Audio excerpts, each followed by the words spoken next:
है ना, सामने से दिख रहे हैं। ये नंबर्स वो है जो हमें सामने से दिख रहे हैं, है ना।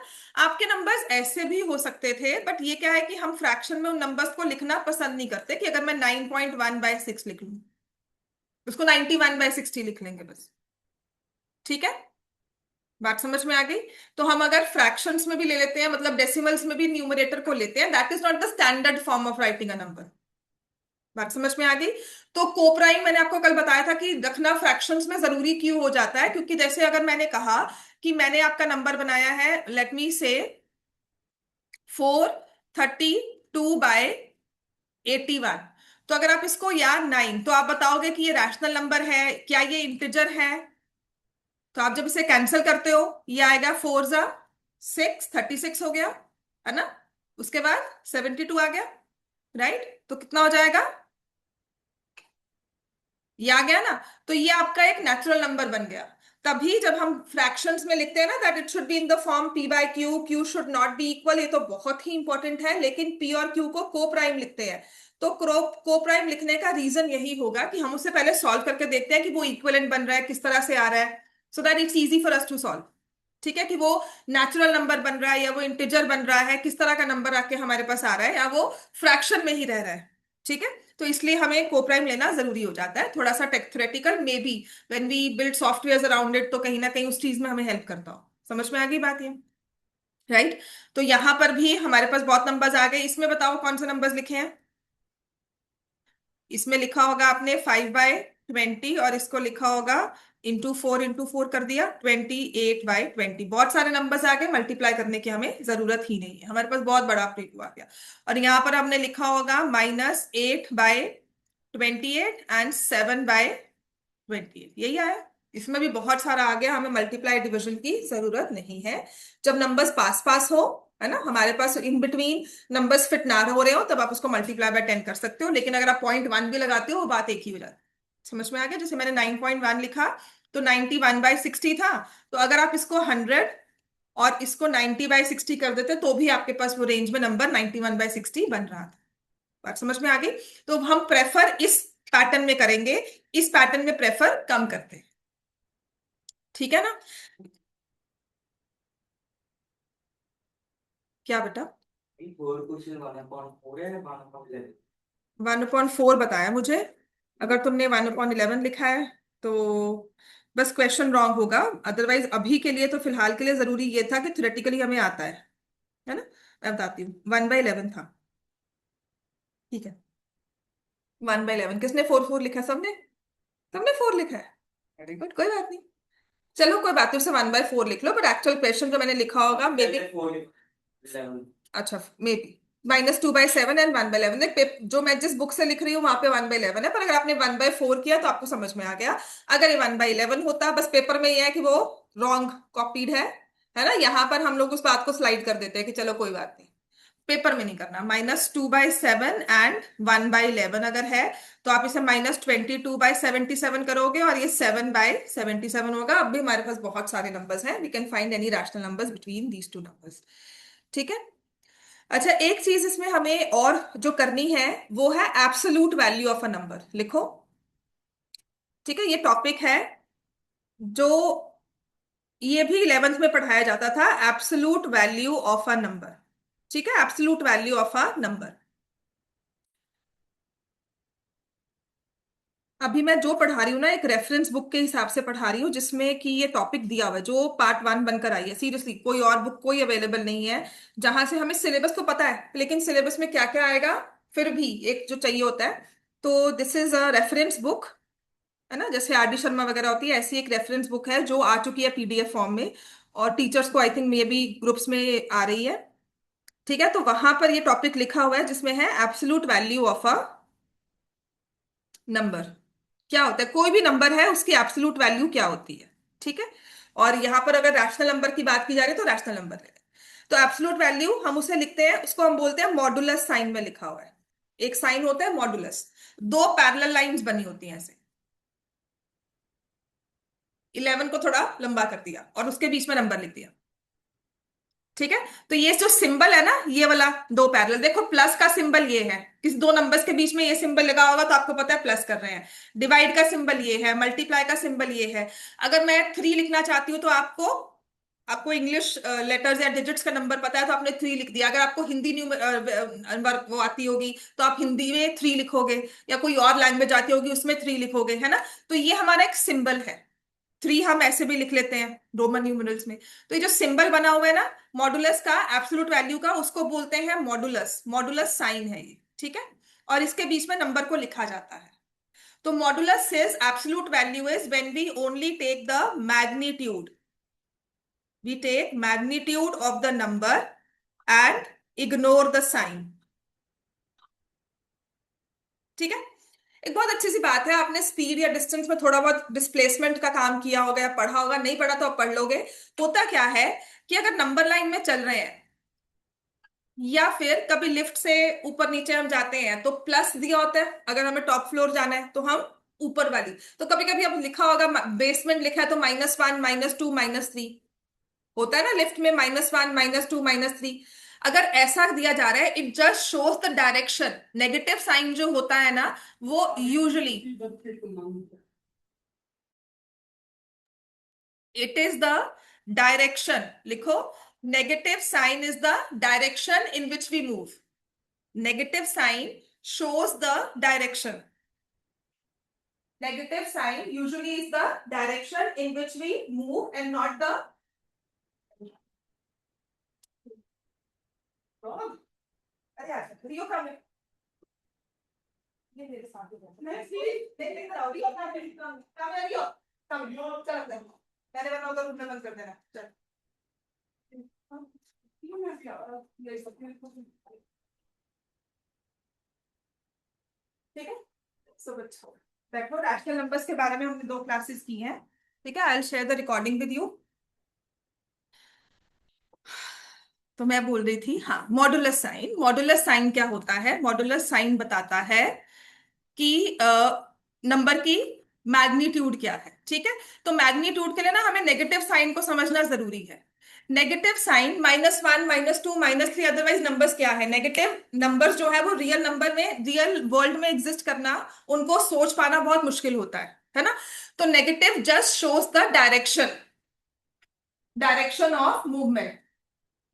आप राइट को मूव कर रहे हो तो आप प्लस लिखते हो, लेफ्ट को मूव कर रहे हो तो आप माइनस लिखते हो। तो negative just shows the direction of movement, ठीक है। तो लिख लो negative sign shows the direction of movement. Negative sign shows the direction of the movement, ठीक है। तो जब भी नेगेटिव साइन के बारे में बात करते हैं तो हमने सिर्फ डायरेक्शन लिखी होती है ना। अब नंबर लाइन में भी आपको पता है कि जब हमने एक्स एक्सेस बनाया या एक्स नंबर लाइन बनाई, ये तो ओरिजिन स्टार्टिंग पॉइंट लिखा। कल किसी ने कहा था ना 0 को ओरिजिन स्टार्टिंग पॉइंट होता है। और फिर हम यहाँ लिखते हैं नंबर्स, ये 1 2 3, और अगर हम लेफ्ट साइड पे जा रहे हैं तो -2। तो कल अगर आपको बोलेगा कोई -3 है तो आपको पता है लेफ्ट साइड पे लिखना है हमें। किसी ने कहा -100 पे हम खड़े हैं तो हम लेफ्ट साइड पे लिख रहे हैं। प्लस अगर हम बात करते हैं कि एक गेम प्ले की जा रही है कि 2 स्टेयर्स अप चलो -1 करो, फिर 4 स्टेयर्स अप किया, फिर -1 किया, है ना। तो वो डायरेक्शन ऑफ चेंज बताता है कि अब नीचे आ गए माइनस में, है ना, वही चीज बताती है। तो नेगेटिव साइन जो होता है वो डायरेक्शन ऑफ चेंज होता है कि कहाँ जा रहे हैं, डायरेक्शन ऑफ मूवमेंट होता है कहाँ जा रहे हैं। तो जब हम मॉडुलस साइन में किसी नंबर को लिखते हैं, इसका मतलब हम उसकी मूवमेंट को इग्नोर कर रहे हैं, हम सिर्फ उसका मैग्नीट्यूड ले रहे हैं, ठीक है। तो absolute value of a number लिखो, absolute value of a number is always positive, ठीक है।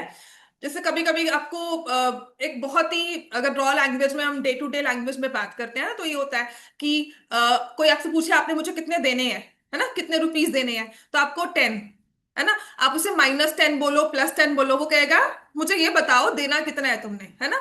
तो वही चीज है ये कि हम लोग उसको माइनस प्लस में नहीं दे रहे कि नहीं मेरे पास -10 हो जाएंगे, वो +10 होगा तुम्हारे पास। हम उस लैंग्वेज में बात ना करके कह रहे हैं देने कितने हैं, तुमने कहा 10, दैट्स इट। वो देने कितने हैं के साथ 10 एडजस्ट हो गया। तो absolute value will always talk about the magnitude, not the profit, just the magnitude, ठीक है। कि नंबर में डिग्री कितनी, क्वांटिटी कितनी है है ना, कि जो ट्रांजैक्शन हो रहा है उसमें चेंज, उसमें शिफ्ट कितना आ रहा है, मतलब पैसे कितने इन्वॉल्व है, 10 रुपए है। वो किसने किसको देने हैं वो मैटर नहीं करता। ठीक है, अगर मैं कह रही हूँ बैंक से 1 लाख लेना है, तो वो 1 लाख मैटर करता है, आपको लेना देना वो मैटर नहीं कर रहा। कि कल मैं कहूँ नहीं नहीं मुझे तो विड्रॉ करना था, नहीं नहीं मुझे तो डिपॉजिट करना था। ठीक है, so we are only interested in that number, plus sign के साथ। ठीक है, तो एब्सोल्यूट वैल्यू हमेशा पॉजिटिव होती है, और इसको हम लिखते हैं mod of X equal to X, इस तरह से लिखा जाता है। ठीक है, तो मॉड ऑफ एक्स, ये तो वैसे बड़ी थोड़ी सी बात होगी, नंबर इटसेल्फ लिखना है। ठीक है, तो हम लिखते हैं mod of X is equal to X if X is more than equal to 0 and minus X X less than 0। ये थोड़ा सा लिख लो, मुझे लगता है टीचर्स ये तुम्हें सिखा देगी, पर इसको फिलहाल के लिए ना हम सिर्फ लिखेंगे, जस्ट एक रेफरेंस पॉइंट, इसका मतलब क्या है बाद में सीखेंगे, अभी लिख लो। ठीक है, अब हमें करना क्या है, इसको हम यूज कैसे करते हैं। आज हम मॉडुलस साइन के बारे में बात करेंगे और उसमें थोड़े बहुत ऑपरेशंस के बारे में बात करेंगे।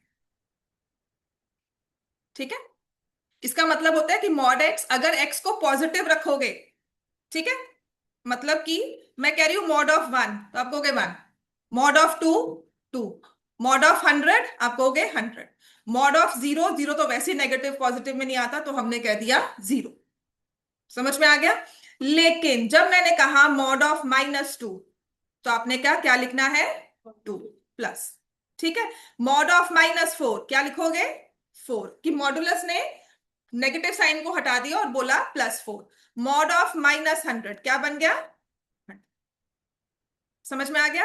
ऐसे ही अगर फ्रैक्शंस में लिखा हो -4/7 तो क्या लिखोगे, चलो ये लिख लो सारे नंबर्स, नेगेटिव्स का एक एग्जांपल लिखो, पॉजिटिव का लिखो। अब इसे यूज कैसे करते हैं, तो मतलब हम न्यूमेरिकल वैल्यू ले रहे हैं नंबर की। ठीक है, so you can also right, जैसे मैंने आपको मैग्नीट्यूड कहा था, हमें वो समझ नहीं आता तो उसके साथ लिख लो numerical value of a number.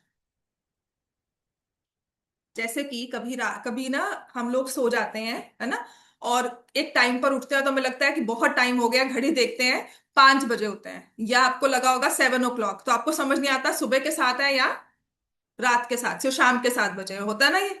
हर किसी के साथ होता है, मे बी अगर आपके साथ हुआ है नहीं हुआ, या you slept and you woke up at 4, है ना, and you didn't realise, you for a moment, like एक मोमेंट के लिए आप रियलाइज नहीं कर पाते कि ये दोपहर के या इवनिंग के 4 o'clock है या सुबह के 4 o'clock है। That means magnitude, just the numeric value. घड़ी ने 4 बजा है, उसने एएम पीएम नहीं दिखाया, बात समझ में आई, वो मैग्नीट्यूड हुआ। ठीक है, तो अब हम इसको यूज कैसे करते हैं। ठीक है, मॉडुलस में ऑपरेशंस वगैरह कैसे होते हैं, या प्लस माइनस।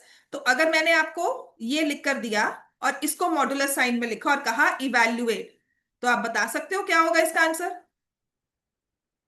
2/3 प्लस 4/7। कुछ नहीं करना, मॉड है ना उसको रखी रखो, अंदर के साइन को पहले, क्योंकि ये तो नंबर 2/3 है ना, और 4, तो हमारा बॉड मास कहते हैं पहले हम लोग ऑपरेशंस के ऑर्डर को फॉलो करेंगे, तो हम पहले इनमें ब्रैकेट्स वगैरह कुछ नहीं है, इसको पहले हमने एलसीएम लिया, 21, 7 2 14, 4 3 12, ये बन गया ना। समझ में आ गया ना इतना सबको ऑपरेशन, रैशनल नंबर्स में हमने 8th में किया हुआ है ना बेटा। हाँ, तो अभी हमारे पास क्या आ जाएगा, 26/21। तुमने अंदर का नंबर सॉल्व किया, ये आया 26/27 21, आपने मॉड लगा दिया और ये हो गया, मतलब मॉड में ये प्लस का ही है, आपने कहा मॉडुलस के बिना ही ये नंबर क्या होगा, द न्यूमेरिक वैल्यू इज 26/21। लिखो इसको। ठीक है,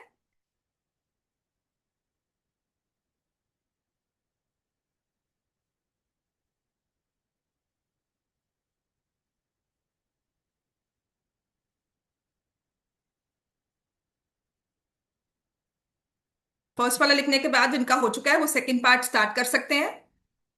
तो इसमें हमें क्या करना चाहिए, मल्टीप्लाई का साइन दिया हुआ है इन बिटवीन, और उसके बाहर मॉडुलस साइन लगाया है।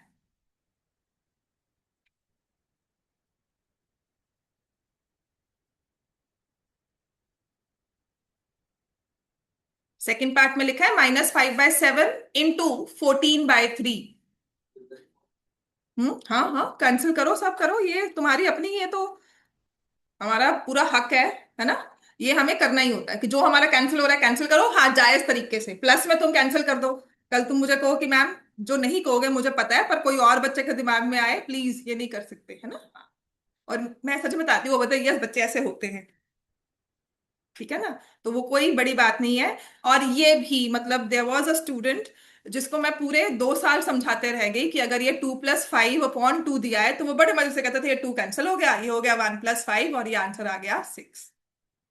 जिसे मैं कहती हूँ अच्छा 2+1 में तो फिर नहीं करता था, वो 2x+1 दिया हुआ ना अपॉन 2 तो इसमें तो पक्का ही करता था। तो मैंने कहा, तुमने कहा माई मैथ्स माई रूल्स। ठीक है, ऐसा नहीं होता। अगर आप ये नहीं करते तो बहुत अच्छी बात है। ठीक है, अगर करते हो कोई बात नहीं, इस चीज को हम बार बार पॉइंट आउट करेंगे कि ये नहीं करना।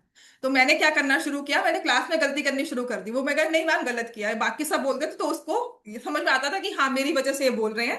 ठीक है, तो अब ये क्या हो गया, आंसर क्या आएगा, 5 2 -10 हो गया ना माइनस साइन के साथ, और नीचे 3, और ये मॉड का ऐसा कैसे ही चलता जा रहा है। अब ये नंबर का सिर्फ न्यूमेरिक वैल्यू लोगे और क्या लिख दोगे इसको। अब थोड़ी सी एक और बात करते हैं। हम क्या करते हैं, मैंने आपको इसको इस तरह से लिख दिया कि -5/7 मॉड में था और 14/3 भी मॉड। अब लिखो ये क्वेश्चन थर्ड पार्ट। अब मतलब समझेंगे ना मॉडुलर साइन का क्या होगा। यहां क्या किया हमने, सॉल्व किया, उसके बाद, है ना, हमने सॉल्व किया उसके बाद साइन हटाया। यहां उसने अलग से नंबर को मॉड में लिख दिया है, तो पहले साइन हटाना होगा। ऑपरेशंस का ऑर्डर समझ में आ गया कि मॉडुलस साइन पहले हटेगा।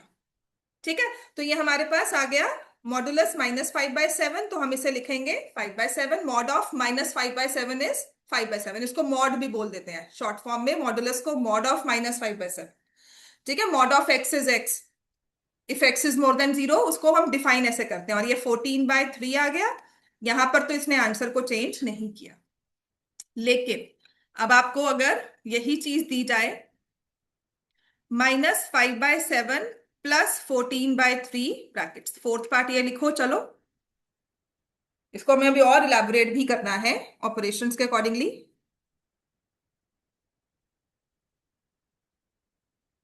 तो पहले हमें क्या करना है, साइन हटाना है कि पहले ऑपरेट करना है।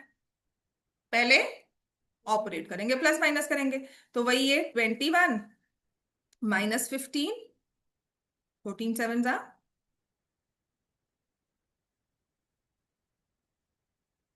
फिर इसको जब हम सॉल्व करेंगे तो ये बन जाएगा। ठीक है ना, अब याद रखना है ये 83/21 है। अब इसको हमने मॉड साइन से बाहर निकाल दिया, ये हो गया 83/21, ये हमारा आंसर आ गया। समझ में आ गया ना सबको।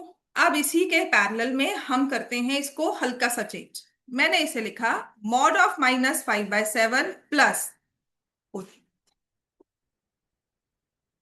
ठीक है ना। अब प्लस करें, मल्टीप्लाई में तो उसने कोई खराबी नहीं की, उसने वही सेम चीज रखी, +10/3 दोनों केसेस में आया। यहां पर हम प्लस या माइनस कर रहे हैं लेकिन इंडिविजुअल नंबर्स को मॉड में रख के। ठीक है, तो -5/7 क्या हो जाएगा, मॉड ऑफ -5/7 5/7, और ये होगा 14/3। वही नंबर्स, लेकिन पहले साइन हटने की वजह से क्या हुआ, हमारे ये नंबर्स, अब तुम सोचोगे काम कहाँ आता है ये, बताती हूं। ठीक है, सो दिस विल बी, कितना होगा, ठीक है ना, प्लस माइनस, ठीक है ना। हमने मॉड हटा दिया, अब हमारे पास देखो पहले आंसर क्या था, 83/21, ये क्या है 113/20। ठीक है, अब ये मॉडुलर साइन काम कहाँ आता है, या इसको हम किस तरह से विजुलाइज करते हैं, या कहाँ हम इसे यूज कर सकते हैं, ये ना हम लोग कोऑर्डिनेट ज्योमेट्री में सिखाया करते थे। वहां पे बच्चों को बहुत जल्दी समझ में आता है कि मान लो मैं नंबर 0, यहाँ पे 1, यहाँ पे 2 कुछ ऐसे लिख रही हूँ। यहाँ पे मैंने लिखा -5 और यहाँ लिखा 7। ठीक है, एक बच्चा खड़ा है पॉइंट 2 पर और एक बच्चा खड़ा है पॉइंट 7 पे। एक हमने प्लेसमेंट रखी है, हमने एक ग्रिड बना के रखी हुई है, बच्चों को खड़ा किया है। तो ए और बी के बीच में डिस्टेंस कितना है, कितना बोलोगे, कितने दूर खड़े हैं आपस में, कितनी दूरी है इनमें, 7 - 2, बिल्कुल लॉजिकल आंसर। 5 यूनिट्स है ना, वो सेंटीमीटर्स करो, मीटर्स करो, किलोमीटर्स करो, है ना। तो यहाँ पे हमारे पास आ गया 5 यूनिट्स। ठीक है, अच्छा एक खड़ा है -5 पर और एक खड़ा है -3 पर, इन दोनों में डिस्टेंस क्या है, मान लो सी एंड डी में 2 यूनिट्स। बड़े आराम से समझ में आया। लेकिन अब क्या आपने -5 माइनस -3 किया, किस तरह से माइनस किया, आपने कुछ नहीं सोचा, आपने इनकी एब्सोल्यूट वैल्यू ली, 5 और 3 माइनस कर दिया। समझ में आया ना एब्सोल्यूट वैल्यू क्या लेते हो? अब प्रैक्टिकली यूज कर रहे हो, लेकिन समझ नहीं आ रहा था, हम यूज कर रहे हैं ये चीज। मैथ्स में एग्जिस्ट कैसे करी थी, लेकिन हम यूज करना जानते थे। हमने कहा इसमें 2 यूनिट्स है। अब आते हैं, हमने कहा एक नंबर है -5, एक बच्चा खड़ा है -5 पर, और जो भी, चलो डी लेते हैं यहां पर, हमारे पास डी था -5 पर और बी था 7 पर। अब बताओ ये आपस में कितनी दूरी में है?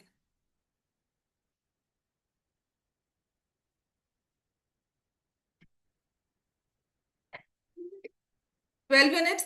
अब ये -5 + 7 कुछ काम नहीं आया हमारा। हमने क्या किया, 5 का और 7 का एब्सोल्यूट वैल्यू लिया, दोनों को क्या कर दिया, ऐड। कि पहले इस -5 से 0 पे पहुंचना है, 5 यूनिट चलना है ना? और 0 से 7, मॉल जाते हो मूवी देखने, बेसमेंट में गाड़ी पार्क की, तो आप देखते हो कि हमें थर्ड फ्लोर पे जाना है, -2 पे खड़े हैं। तो आप ये नहीं कहते -2 से 0, आप कहते हो 2 से 3rd, मतलब 5 फ्लोर ऊपर जाना है, इतनी हाइट पे जाना होगा। बात समझ में आ गई ना? स्ट्रक्चर समझ में आ गया कि अगर हमने 30 फीट नीचे खुदाई की है, 40 फीट का स्ट्रक्चर ऊपर किया है, तो टोटल स्ट्रक्चर की हाइट अगर हम लगाते हैं तो हमें 70 फीट जितना मटेरियल चाहिए होगा। ये नहीं कहेंगे वो -30 है, वो +40 है। बात समझ में आ गई? हमने, अगर आपने ज्योग्राफी में सी लेवल पढ़ा होगा, पढ़ते हो ना सी लेवल? सी लेवल क्या होता है कि सी के लेवल से हम प्लस माइनस करते हैं। ठीक है ना? तो ये हमें समझ में आ गया मॉडुलस कहाँ यूज किया, यहाँ पर डिस्टेंस इज 12 यूनिट। चलो हम नेक्स्ट क्वेश्चन लिखो। तो अगर हम, मतलब चलो एक छोटी सी बात है, अगर मैं कहती हूँ कि मैंने एक नंबर का मॉड लिया, मतलब इफ आई से, चलो let me take in numbers only, if I take it like this, कि मैंने -2/5 +3/10 किया, उसे मॉड में लिखा, is it equal to -2/5 mod +3/10? आप इसे इवेल्युएट कर सकते हो। अगर समझ में आता है तो आप ओरली बता सकते हो कि इज इट ट्रू और false, will it be true और फॉल्स? प्लस माइनस करके भी बता सकते हो। फॉल्स होगा ना? समझ में आ गया था? हमने अभी अभी किया था कि हमने इसको तो प्लस कर दिया, ये भी 3/10 प्लस हो गया। ठीक है ना? फिर इसको सॉल्व कर रहे हैं, इनके हमने नेगेटिव साइंस हटा दिए, फिर इन्हें प्लस किया। यहां पर हम पहले प्लस कर रहे हैं विद नेगेटिव साइन, और फिर हम उन्हें हटा रहे हैं साइन को। तो दोनों का आंसर इक्वल नहीं आएगा, which is same as saying कि mod of A plus mod of B may not be equal to mod A plus mod B. हर बार इक्वल नहीं होता, दोनों प्लस है तो इक्वल होगा, है ना? लेकिन एक माइनस एक प्लस हुआ तो इक्वल नहीं होगा, अगर सेम साइन नहीं है। दोनों नेगेटिव्स हुए, दोनों पॉजिटिव्स हुए तो इक्वल होगा, बट अगर एक नेगेटिव एक पॉजिटिव तो इक्वल नहीं होता। ठीक है? तो ये वेरीफाई करने की चीजें हैं। अब इसके बाद थोड़ा सा,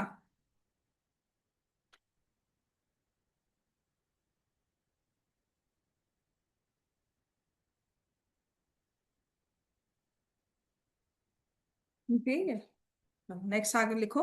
एब्सोल्यूट वैल्यू में कॉन्सेप्ट यही आ जाएगा। नेक्स्ट लिखो।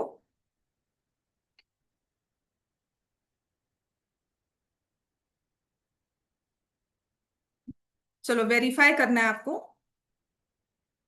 Verify mod of -3/20 +4/7 is more then -3/20 +4/7। Verify करो ट्रू और फॉल्स।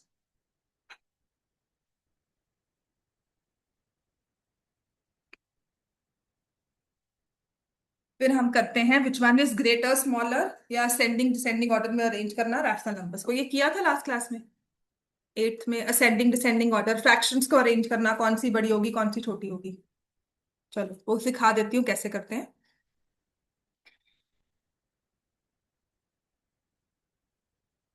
तो यहाँ आपने लिखा होगा लेफ्ट हैंड साइड में 3/20 +4/7।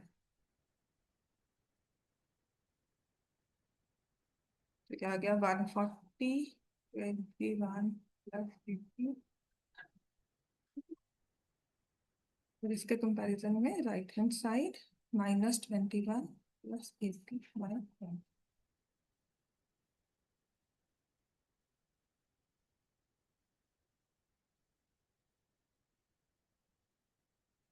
ठीक है ना?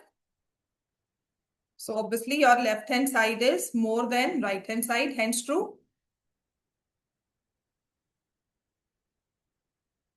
ठीक है।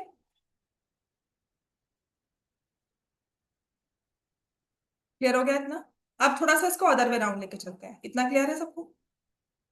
अब अगर मैंने कहा कि हमारे पास मॉड एक्स लेने के बाद नंबर आ रहा है 5/8, find the value of x, तो एक्स क्या हो सकता है? कि हमने किसी नंबर का मॉड लिया और बाहर आंसर लिखा 5/8, तो बताओ अंदर मॉड के अंदर कौन सा नंबर था? -5/8। कोई और हो सकता है? 5/8 भी हो सकता है। तो इसमें एक्स की दो वैल्यूज आएंगी। आप नहीं कह सकते 5/8, आप नहीं कह सकते कि -5/8 ही होगा। दोनों में से कोई भी हो सकता है। जैसे कि एक क्लास में कोई टीचर पूछता है, किसी ने -5/8 का, किसी ने 5/8 का, तो दोनों ही सही है, हमें दोनों ही आंसर देने हैं। वो स्टैंडर्ड वे नहीं लिखने का। लिख सकते हो, एग्जिस्ट भी करता है नंबर, लेकिन हम जब एक फ्रैक्शन को लिखते हैं तो इसके माइनस साइन को न्यूमरेटर के ऊपर ही भिजवाते हैं। ठीक है? या तो ऐसे कर देते हैं या फिर ऐसे कर देते हैं। अब इसको लिखने का डिसएडवांटेज क्यों ये बंद हुआ होगा सिस्टम, कि तुमने ऐसे लिखा और ऐसे लिखा, तो कभी कभी ये आपस में ना ये क्लैश कर जाते हैं। इनमें बहुत कम डिफरेंस रहता है लिखने में, है ना, या प्रिंट में। तो इसीलिए लिखने का सिस्टम इन्होंने हटाकर जो स्टैंडर्ड वे है ना इवॉल्विंग में, ऊपर के साथ लगा, so that it's easy for us to. समझ में आ गया? ठीक है। तो अगर ये कहा जाए तो आपने दोनों लिखना है। अगर आपके पास कहा है find to rational numbers whose absolute value whose absolute value is 15/19, क्या आंसर होगा? बिल्कुल, -15/19 एंड 15/19, एब्सोल्यूट वैल्यू में इतना ही काम है। ठीक है। अब पता क्या होता है कि जो मैंने आपको सिखाया था वो मॉड ऑफ एक्सेस, ये ना 11th में सिखाते हैं। ठीक है, ये वाली चीज इक्वल टू जीरो पे हम न्यूट्रल हो जाते हैं। आप यहां पर भी लगा सकते थे क्योंकि जीरो का तो कोई साइन नहीं होता है। ठीक है। इसका मतलब क्या है कि मुझे ना मॉड को इसको इवेल्युएट करना है कि क्या वैल्यू डालो। तो तुम्हें तो ना एक्स और -x ही दिया होगा। ठीक है। अब तुमने कहा एक्स को 1 रख दो, तुमने यहाँ पे 1 रखा, आंसर आ गया 1। एक्स पॉजिटिव होगा तो एज इट इज वो आ जाएगा, 0, 1, 2, 3, 1.1, 100, 200, 300। अब आते हैं जब नेगेटिव हुआ, तो हमने कहा नहीं जी, हमारा जो नेगेटिव नंबर है ना एक्स, वो नेगेटिव है, वो मान लो -200 है। तो अब आपने क्या किया, इस नेगेटिव का भी नेगेटिव लेकर बोल दिया 200। बात समझ में आई? जो मैंने आपको पहली चीज लिखवाई थी कि -x less than, if x is less than 100। इसका मतलब आप तो कह रहे हो x -200 है, लेकिन मॉड कहता है कि अगर नेगेटिव हुआ तो उसका भी नेगेटिव ले लो। तो two negatives will make a positive, तो हमारे पास एब्सोल्यूट वैल्यू 200 आ जाएगी। This is how we understand it, this is how किसी मशीन को समझाया जाता है कि मॉड एक्स। हम मशीन को पीछे समझाना है कि मॉड एक्स क्या है। कैलकुलेटर में आपको लगाना होगा, प्लस माइनस नहीं करते कैलकुलेटर्स में, एक सिंबल दिया होता है प्लस माइनस, वो प्लस दबाओ प्लस हो जाता है, अगर नेगेटिव होगा तो हो जाता है। वो यहीं से कहीं ना कहीं से ऑपरेट कर रहा होगा चीज। बात समझ में? उसके पीछे का दिमाग क्या है, उसके पीछे का दिमाग ये होगा कहीं। बात समझ में आ गई ना? ठीक है। चलो अब लिखो, if I have to find greater और स्मॉलर। ठीक है। जैसे कि 1/-5 and -6/7, which number is greater? दो नंबर है, अगर एक बड़ा है तो दूसरा छोटा होगा, है ना? अब आप लिख देते हो, लेकिन स्टैंडर्ड वे ऑफ राइटिंग -1/5 होगा। अब देखो, गलत करने की बात नहीं होती है कि अगर आपने इस तरह से लिखकर आ गए हो मैं गलत कर दूं। यूजुअली गलत करना बनता नहीं है, एक प्रैक्टिस है लिखने की। फॉर एग्जाम्पल, जैसे सीबीएसई कहता है ब्लू पेन से लिखना है, ब्लैक नहीं यूज कर सकते, रेड नहीं यूज कर सकते, तो वो एक नॉर्म हो गया जो थ्रू आउट इंडिया चल रहा है ना?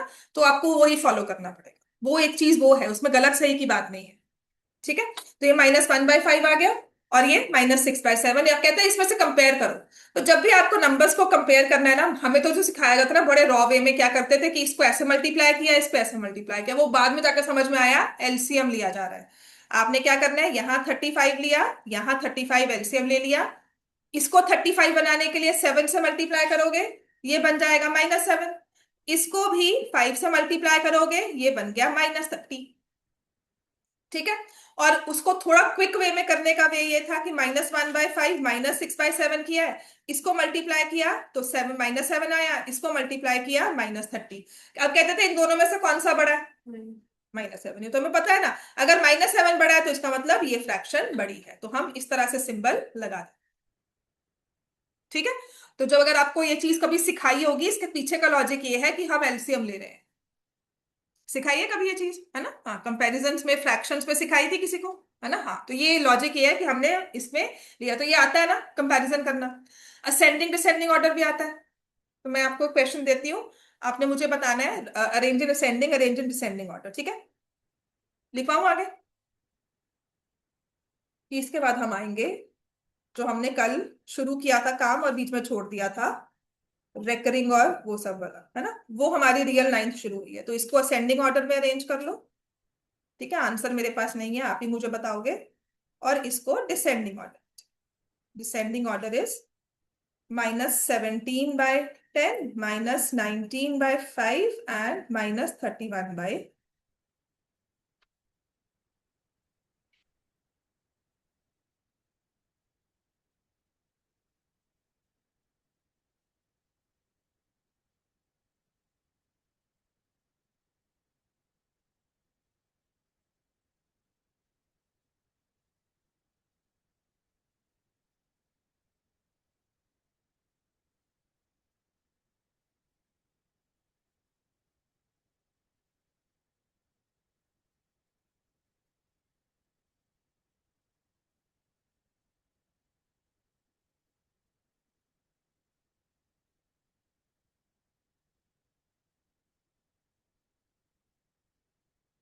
हो गया, वेरी गुड। तो इसमें हमने लिखा 5/4, 5/12, एलसीएम 24 लिया।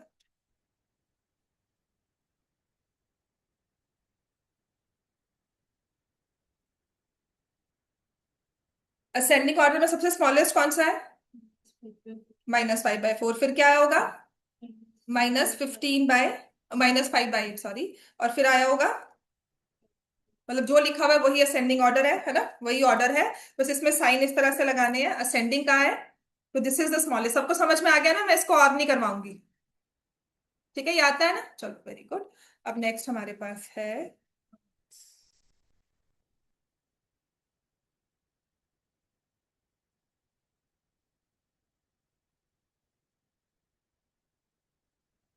सबसे बड़ा कौन सा नंबर है इसमें? -31/20 इज द ग्रेटेस्ट, उसके बाद? उसके बाद -19। और तो नहीं इवैल्यूएट करूँ, ये सबको आता है ना, इतना छोड़ दूं इस पे। ठीक है। अब हमने कल जो टॉपिक्स किए थे उसमें रैशनल नंबर्स के बेसिक्स हैं। I don't know, may be ये रिवीजन ऑफ कॉन्सेप्ट जो आप करके आए हो पिछली क्लासेस में। ठीक है, तो ये आपके सिलेबस में इस टर्म में दिए हुए हैं, तो मे बी एब्सोल्यूट वैल्यू आपको थोड़ा बहुत कुछ पूछा जाए, उसके बाद इसको मतलब कोऑर्डिनेट ज्योमेट्री में इसको कहा जाए। ठीक है, देख आना या नहीं आना ये करना पड़ेगा पहले, क्योंकि अगर ये इरेशनल्स नहीं करोगे मैं आपको डिस्टेंस फॉर्मूला नहीं समझा पाऊंगी, आपको स्क्वायर रूट ऑफ 2 नंबर ही नहीं समझ में आएगा, फिर इसमें ये नंबर ऐड करना ये नहीं समझ में आएगा। अगर टीचर्स नहीं करवा रही है तो सबसे बड़ा ब्लंडर है। आपको नंबर्स को समझना है, जो आपके पास कैलकुलेशंस है उसमें स्क्वायर रूट्स आने हैं, उसमें क्यूब रूट्स आने हैं, तो जब आप उनको प्लस माइनस ही नहीं कर पाओगे, है ना? नंबर सिस्टम वही है, नंबर सिस्टम में रैशनल इरेशनल। पहली चीज चलेगी ही, आपकी बुक जो है ना सिलेबस में, coordinate geometry is the first chapter, पर कोऑर्डिनेट से पहले बहुत जरूरी है आपको नंबर्स के बारे में बताया जाए। ठीक है ना? आपको मैं कहूँ नहीं आपको एडिशन सिखाऊं, आपको नंबर्स ही नहीं पता 1 और 2 क्या है, तो आप ऐड कैसे कर लोगे? ये वो बात है। ठीक है, नंबर सिस्टम इज सेम, यही है, number system is this only. ठीक है, नंबर सिस्टम मैंने थोड़ा बहुत करवाया था, सब्ट्रैक्शन कैसे होती है, प्लस कैसे होता है, रैशनल्स क्या होते हैं, इंटेजर्स क्या होते हैं, वो सारी चीजें नंबर सिस्टम में आती है। हमारे पास डिवीजन भी आ गया, तो होमवर्क में ये लिख सकते हो, चलो लिखो, इसको इवेल्युएट करना है, होमवर्क ले लो। ये मैं ना कोई एक वर्कशीट बनाकर भी दे दूंगी आपको। ये लिखा हुआ है 6/11 माइनस ऑफ -2/55। मुझे ना ये क्लास 8th का पता नहीं क्यों सिलेबस लग जा रहा है कि ये वही चीज है जो क्लास 8th में किया हुआ है, आप देख सकते हो। बट इतना डिटेल में ना नाइन्थ की बुक में ये पहली बार देखा है मैंने किसी भी एक्स्ट्रा बुक में। सिर्फ गलती मतलब हमारा ड्रॉबैक ये हमारे पास है, मतलब हम कहाँ पर आकर फंस जाते हैं। ध्यान से लिखना बच्चों, कि हमारे पास बुक नहीं आई है।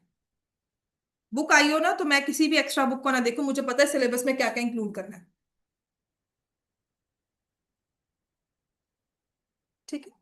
और एक कहा मल्टीप्लाई करना नहीं आता ये मॉडुलस नहीं है, ये सिंपल आपको इवेल्युएट करना है। इवेल्युएट। तुम क्या करोगे, 6/11 -(-2/55)। अब समझ में आ गया ना।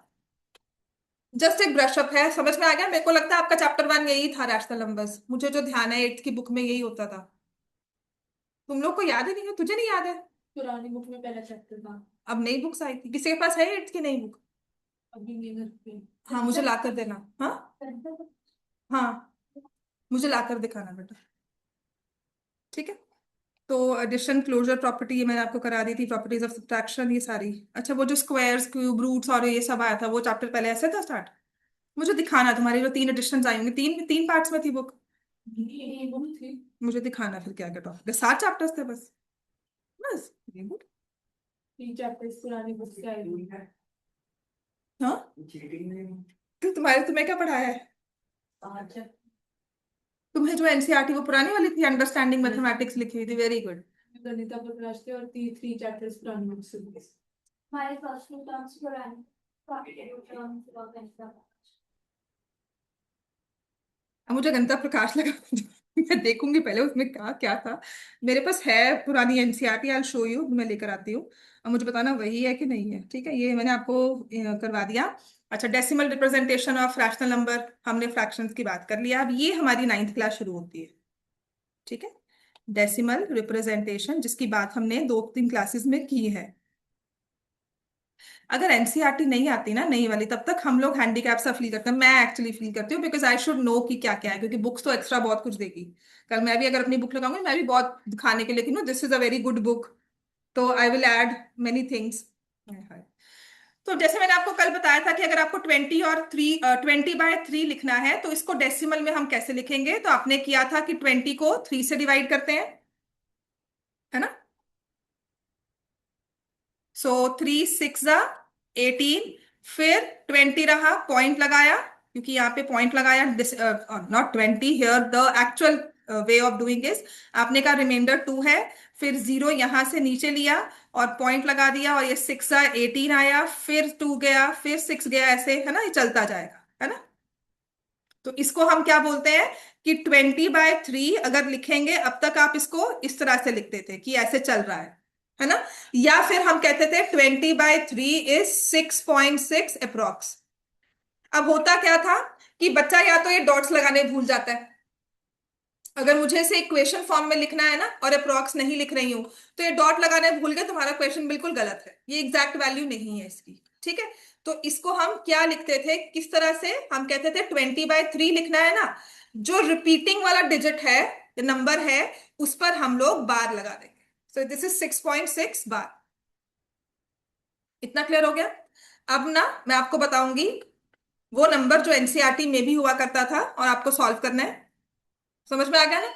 तो ऐसे नंबर को हम बोलते हैं, जस्ट एक रेफरेंस याद करने का, क्या बोलते हैं इसको, this is non terminating and repeating. मैंने देखो एंड लिखा है, और ये है रिपीटिंग डेसिमल। ठीक है, 20/3 versus 1/5,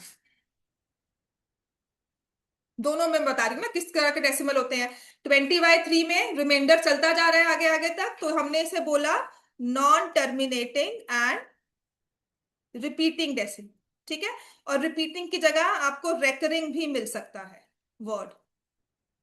non terminating and recurring भी वर्ड मिला, हो सकता है आपकी बुक्स में कहीं कहीं लिखा हो।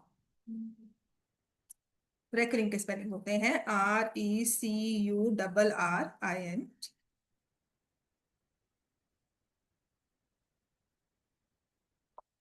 ठीक है, अब 1/5, 1/5 तो सॉल्व करोगे तो 0.2 आ जाता है। बहुत इजी है ना। तो ऐसी डेसिमल, जब मैंने 1 को 5 से डिवाइड किया और ये 10 10 मतलब माइनस होके रिमाइंडर 0 आ गया, तो यहाँ पे स्टॉप लग गया, तो इसको हम बोलते हैं टर्मिनेटिंग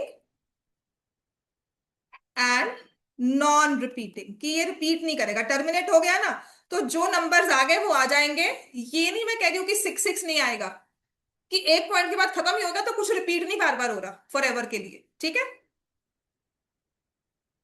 फॉर एवर रेपिटेशन नहीं है कोई, ठीक है। ये दो तरह के फ्रैक्शन है। अब आप अभी क्या काम करोगे, आपको ना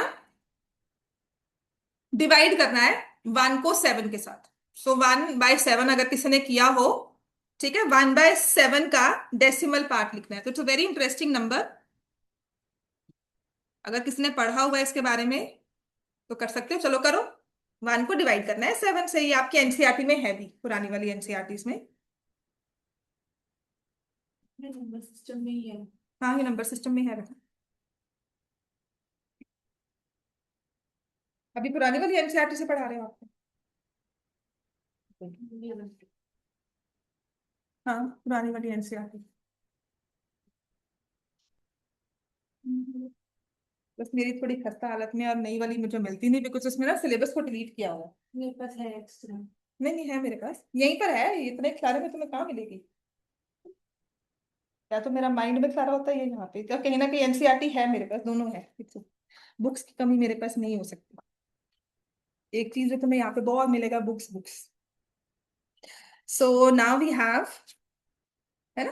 तो अगर हमें 1/7 को डेसिमल पार्ट में लिखना है, तो चलो आज यही काम करते हैं। हमने 1 को डिवाइड किया 7 से, तो आपने पॉइंट लगाया होगा, क्योंकि 1 तो डिवाइड होता नहीं है, यहाँ पे पॉइंट लगा के 0 लिखा होगा, फिर लिखा होगा 1 से 7 आया, फिर 30, 4 से 28, फिर 20, फिर 2 से 14, 60, फिर 8 से 56, 40, फिर 5 से 35, और 50, और फिर 7, है ना, 49। और इसके बाद आप देखोगे, थोड़ा सा इस फॉन्ट को छोटा कर रही हूँ थोड़ा सा, ठीक है। फिर आप देखोगे कि यहाँ पर 1 आ गया। अब आप फिर से डिवाइड करते हो ना, तो आपके पास ये यही सेम रिपीट होता है। सो 1/7 repeats up till 6 places. Division bye 7 में ना 6 रिपीटिंग डिजिट्स हैं, मतलब आपने एक स्टैंप बना दी 1.14857 की स्टैंप बना दी, जिसका मतलब हुआ आपने लिखा 1 पॉइंट, यहाँ पे लिख दिया ना। फिर इसके बाद क्या लिखोगे, 14, 28, 57, फिर क्या लिखोगे, 14, 28, 57। 5 और 7 को भी नहीं आप इंटरचेंज कर सकते, कुछ नहीं चेंज कर सकते, ऐसे के ऐसे स्टैम्प मारकर आपको आगे आगे बढ़ता रहना, और यहाँ पे ये स्टॉप नहीं हुआ, ये चलता रहेगा। So interesting way to remember it, जो हमें याद करवाया गया था, 47 का डबल क्या होता है, 14, 14 का डबल क्या होता है, 28, 28 का डबल क्या होता है, 56। लेकिन क्योंकि उसने स्टॉप कर जाना है, तो 56 नहीं आएगा, 57 होगा, क्योंकि उसके बाद फिर से रिपीट करते रहना है। समझ में आया? 14, 28, 57 याद करना आसान हो जाता है। So this is decimal representation of number 7। तो ना एक होमवर्क दिया जाता था कि आपको ना 1/17 करना है डिवाइड, ठीक है। तो इंटरेस्टिंग इसका क्या है कि जब आप 1 को 17 से डिवाइड करते हो, तो you will get decimal digits up to 16 places. आजा रियो का मैं, ठीक है। अगर हिम्मत है ना, आज करके आना आराम से। रियो कम कम। बंद करो। सो 1/17 को अगर आप डिवाइड करोगे ना, तो आपको 16 डिजिट्स के तक के बाद रिपीटिंग आपका डेसिमल आएगा। तो ये एक होमवर्क का क्वेश्चन हुआ करता था एनसीईआरटी में, ठीक है। इतना समझ में आ गया, राइट। चलो नेक्स्ट लिखो। और क्या है इसमें? तो होमवर्क में यही था कि, मतलब क्वेश्चन यही है कि वी नो 1/7 इज दिस, तो कैन यू फाइंड 2/7। अगर 1/7 ये है, तो व्हाट इज 2/7? अगर आप डिवाइड करके देख सकते हो तो वो भी कर सकते हो, otherwise we can straight away भी आंसर कर सकते हो। रियो come here, Rio come here, चल।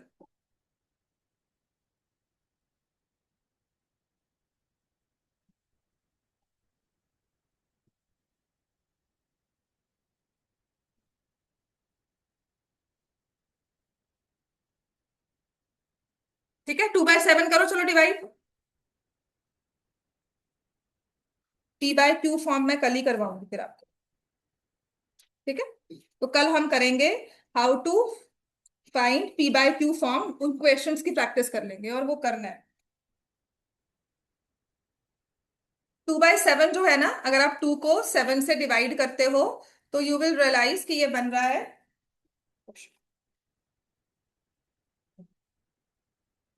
तो ये आ जाएगा 20 लिखोगे, फिर लिखोगे 2 से गया 14, फिर आया 60, 8 से गया 56, फिर आया 45, है ना। तो 2/7 इज बेसिकली 0.285714, और उसके बाद क्या आएगा 2857। तो जो रिपीट हो रहा है वो ये है, 2857 ने रिपीट करा, 142857 पैटर्न में रिपीट कर रहा है। बात समझ में आ गया। तो ये होगा 142857। एक ना मुझसे आपसे बात करनी थी, can I keep the class like 4:10 पे कर दूं सबके लिए? आप सब साइंस जो है वो मैम,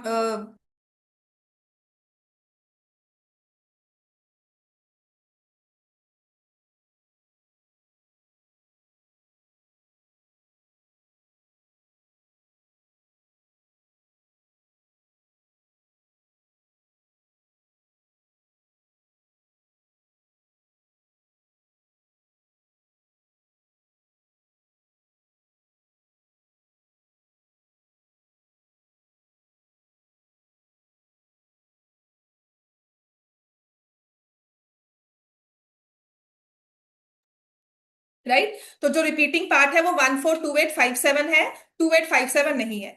तो अगर हम 3/7, हाँ ये देख 28 करोगे ना, यहाँ पे देख 30 आया, 35 लिखा, 50 आ गया, फिर 7 आया, 49 आ गया, अब फिर 1 आ जाएगा, है ना। तो यहां से 1 से लिखोगे तो 7 आ जाएगा, ये 10 हुआ। 30 लिखा तो 4 से 28 हो जाएगा, बातें बंद करो। फिर यहाँ से 2 हो जाएगा, है ना। हाँ कैलकुलेशन एरर होगा। समझ में आ गई बात। तो अब ये पैटर्न को ही हमने समझना है कि 2/7 इज 2857 रिपीट नहीं हो रहा, 142857 रिपीट हो रहा है। पहली बात तो ये समझनी है। और अगर हमें 3/7 लिखना हो तो बता सकते हो 3/7 क्या होगा विदाउट डिवाइडिंग? 30 है ना, तो कहां से स्टार्ट करेगा ये? 4 से, है ना।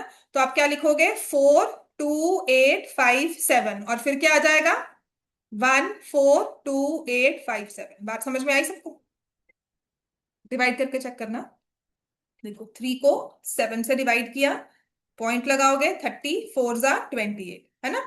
तो जो डिविजन कर रहे हो वो 4 से स्टार्ट हो गई, उसके बाद यहां पर 20 आएगा, 2 आ गया। तो आपको देखना ये है कि यही नंबर बार बार रिपीट हो रहे हैं, बस स्टार्ट कहां से हुआ 4। तो 4 से पहले 7 तक जाएगा और फिर 1 पे आएगा।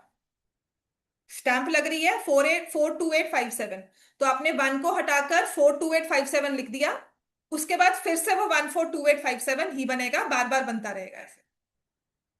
समझ में आ गई बात ये? ठीक है, 42857 और 142857, ये हो जाएगा हमारा डेसिमल पार्ट 3/7। तो 4/7 का बताओगे आप? लिखो 3/7 इज दिस, लिख लो क्योंकि एनसीईआरटी का क्वेश्चन है। और 4/7 तो 40 हुआ ना। 7 का कौन सा मल्टीपल 40 के पास है? 35, 40 से कम है 35, फिफ्थ मल्टीपल हुआ ना। तो आप क्या लिखोगे 5 7, 5 के बाद 7 आ रहा, देख नंबर्स तो वही है ना, 142857। हमने 5 से स्टार्ट किया, 7 तक पहुंचे, और फिर घूमकर हम क्या लिखेंगे? तो अगर आपको थोड़ी सी भी इन चैप्टर्स में इन चीजों में कंफ्यूजन आ रही है ना आज, अगर नहीं आ रहा, तो घर जाके बस इतना ही करना, सबको डिवाइड कर लेना। ठीक है, तो अगर मैं 5/7 लिख रही हूं तो 50 बनाना। 50 का मतलब 7 7 जा 49, तो 7 के बाद 142857 और फिर ये।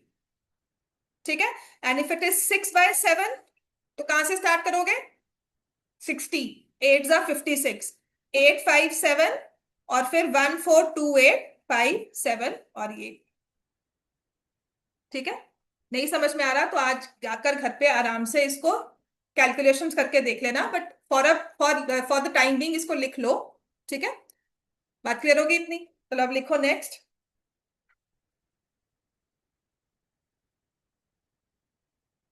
To find the P by Q form.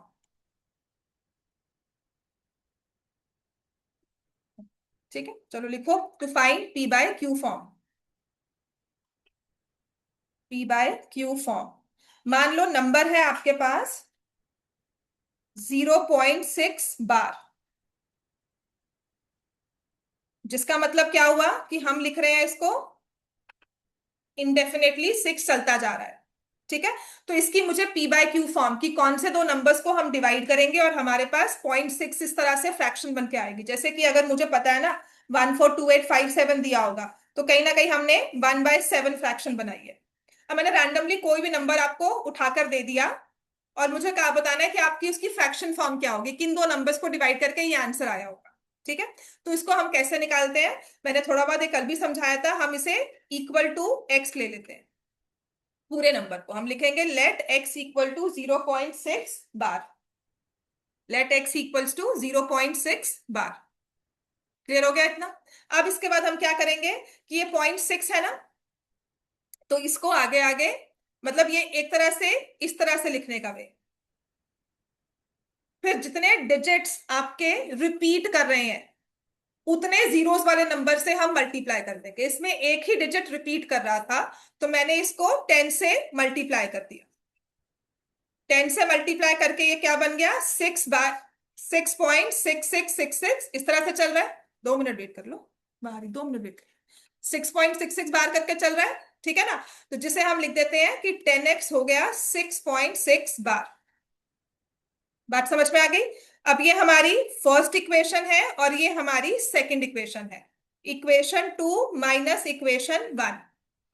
10x which is equal to 6.6 bar, x which is equal to 0.6 bar, दोनों को माइनस कर देंगे।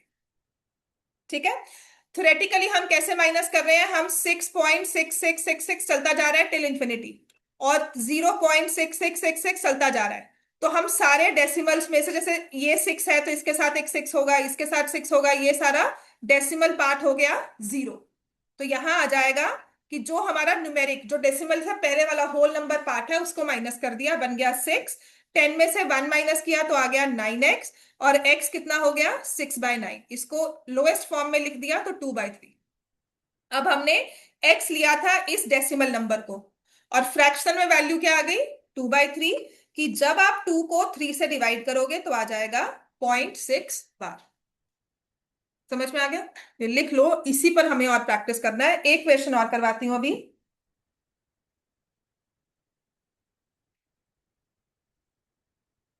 Find the P by Q form of, लिखो। सबने लिख लिया? ये इरेज कर दो एवरीवन। ठीक है, so P by Q form of 0.001 और इन तीनों पे बार है। तुमने सारा होमवर्क किया हुआ है, इक्वेशंस वगैरह का सारा होमवर्क किया हुआ है। बार लगाने जरूरी है? बार का मतलब यह है कि यही चीज रिपीट कर रही है। अगर मैं इसको इस तरह से लिख रही हूं तो इसका मतलब होता है कि 1 और, समझ में आ गया, 1/1000।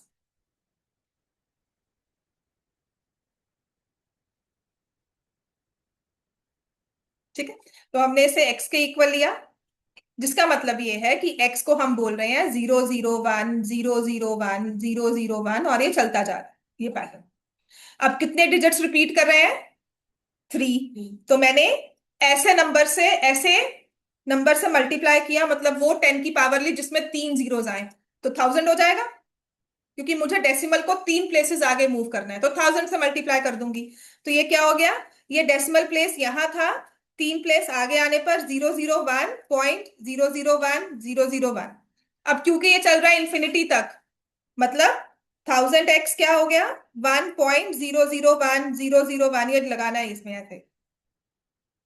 ठीक है, अब इन्फिनिटी में +-1 वही सेम होती है कि बहुत बड़ा नंबर है उसमें से -1 कर दिया तो क्या होगा, वो भी बहुत बड़ा नंबर होगा। आपकी टर्मिनोलॉजी में अगर मैं बात करती हूँ तो वही चीज है। तो अब क्या करते हैं, जहां पर हमने ये नंबर लिया था और ये नंबर लिया था, मोटिव क्या है, डेसिमल जो रिपीटिंग वाला पार्ट है उसको हटाना है। मोटिव ये है, जिस तरह मर्जी से हटाओ। ठीक है, तो अब हम क्या करेंगे, हमने इन दोनों को माइनस किया, 1000x माइनस एक्स 1.001 बार माइनस 0.001 बार। तो आपके जो डेसिमल पार्ट है, क्योंकि वो साइड बाय साइड सब इकट्ठे हो रहे हैं, कोई ऐसा नहीं कि, ऐसा नहीं है पैरेलल में है, जैसे 001 लिखा तो ऐसा नहीं है कि यहाँ पे 01001 ऐसा आ रहा है, ये चीज हम नहीं लेके आ रहे हैं, ठीक है। तो ये आ जाएगा 999x और यहाँ आ जाएगा, ये हट गया 1। तो x की वैल्यू क्या आ गई, 1/999। कि अगर आप 1 को 999 से डिवाइड करोगे तो आपके पास डेसिमल्स में जो नंबर आएगा वो होगा 0.001 देन 001 देन 001, जिसे हम बोलेंगे 0.001 बार। इतना क्लियर हो गया। चलो बाकी कल करेंगे, इसी को हमने और कल प्रैक्टिस करना है, इसी में बहुत वेरिएशंस देखनी है। और देखा जाए तो ये क्वेश्चन पेपर में, मे टेस्ट में और एंड तक, अभी के लिए 3 नंबर के लिए आ सकता है, लेकिन बाद में 1 या 2 मार्क्स का क्वेश्चन ये हो जाता है, ठीक है। होमवर्क में जो